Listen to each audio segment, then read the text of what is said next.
Hæ og velkomin í þessu stuttu hlaðvarpsþátttöku þar sem ég ætla að kynna hugmynd að félagsfræðilegri rannsókn.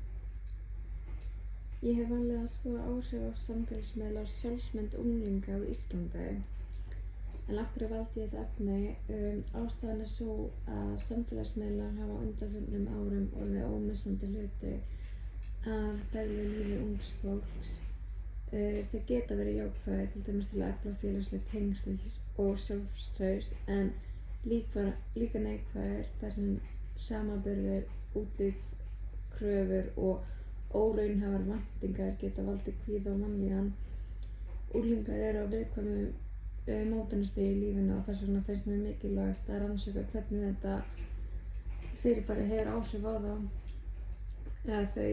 Og rannsóknarspurningin mín er því þessi: hvernig hafa samfélagsmiðlar áhrif á sjálfsmynd unglinga á aldrinum 13 til 18 ára?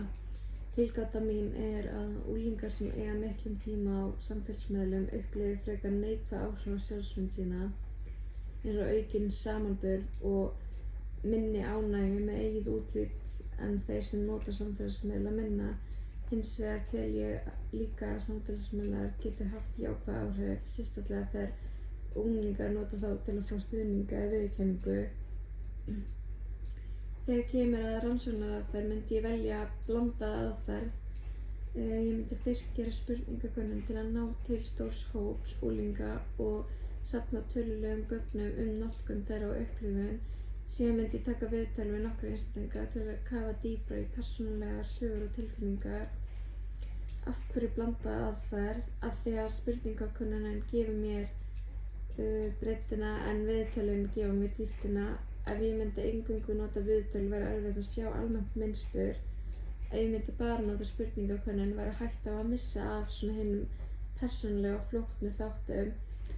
Og með þess saman af þessar aðferði myndi fæ ég heildstæða mynd af því hvernig samfélagsmiðlar hafa áhrif á sjálfsmynd unglinga.